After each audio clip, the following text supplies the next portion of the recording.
Hey, what's good with it, YouTube? It's your boy Rojo, and this is the Rojo Room, man.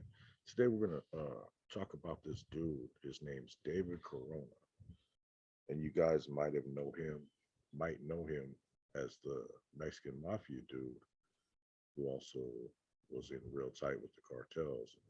May or may not have been employed by them as well. We don't know the circumstances really, man. But what it is, man, is he's the dude who had got caught up and ultimately killed while assassinating a priest, believe it or not. But we'll break this down real quick, man. And it's David Baron Corona, born in 1963, and he died in November of 1997. He was from Logan Heights in San Diego, and also was a made member of the Mexican Mafia, and claimed to be a hitman for the Ramon Ediano Felix organization. But a little bit of background about him.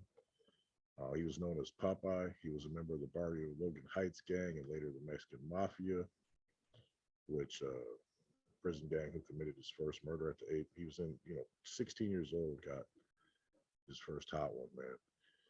Convicted of murder, he was sent to prison, being released in the mid 80s. He returned to prison on weapons charges in 87, and he was incarcerated with the brother of Arturo Paez Martinez, known as El Kitty, who was a member of the Tijuana cartel, where he was first introduced to the organization. Sometime in 1989, he got out of prison and soon thereafter began working as a bodyguard and a hitman for the Ediano Felix brothers of the Tijuana cartel. When he was in Mexico, he had got trained in paramilitary tactics by the cartel, heavy weapons training, etc. And, that supposedly made him a real killer, man, highly proficient at kidnapping, murder, etc. He successfully recruited dozens of San Diego gang members, to cross the border and work for him over there in Mexico as kidnappers and hitmen. He was personally recruited when the Tijuana cartel was waging a war with their rivals, the Sinaloa cartel, and you guys know who that is. That's Mr. El Chapo Guzman. And that whole thing stemmed from basically who would control smuggling routes from TJ, towards San Diego. November 8th of 1992, the Sinaloa cartel struck out against Tijuana at a disco called Christine in Puerto Vallarta and Jalisco. And 8 Tijuana cartel members were killed in the shootout, but the Arellano Felix brothers successfully escaped with the assistance of Baron. Tijuana cartel retaliated with the assistance of Baron and attempted to set up Guzman at a Guadalajara airport in May of '93.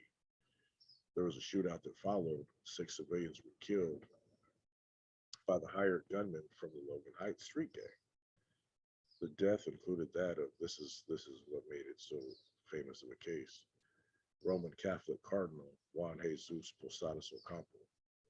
The church hierarchy originally believed Ocampo was targeted as revenge for his strong stance against the drug trade, but Mexican officials believed it just happened to be a victim of mistaken identity.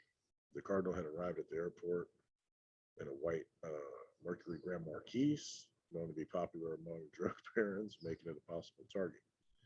Intelligence received by Baron was that Guzman would be arriving in a similar type of vehicle.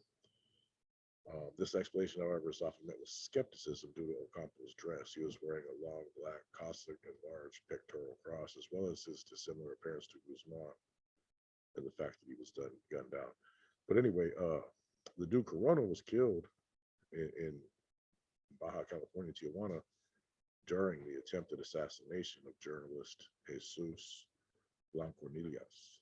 It is believed by a bullet fired from one of his own people that ultimately killed it, man. But yeah, I mean that dude right there, man, that was the plug of all plugs for San Diego. You know what I mean? He was in good with a major drug trafficking organization.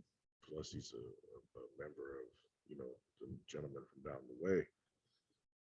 And I'm sure he established a lot of good rapport that's probably been beneficial to a lot of people all throughout San Diego and Southern California, probably even up north, man. You know, those resources aren't easy to come by.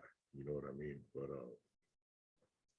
you know, when you're working for them in such a high capacity, you know, them meaning the cartel, you're going to come across, you know, opportunities to capitalize financially for your particular group. You know, that man was a made dude from what they say. So, you know, his he's always going to put, you know, the financial interests and the interests of that group above and beyond that of the cartel. You would think, you know. So, you know, there was a big thing about how Logan Heights was down there being, you know, basically the enforcers for the cartel during that time period, man. And that's you know, you got man discounts. Man, they were getting plugged, bro. They were having it their way. You know what I mean? But yeah, that's just a little story about that individual Popeye from the MA. Just a quick one for you guys. Boy Rojo. Have a good one, man. I'll holler at y'all later.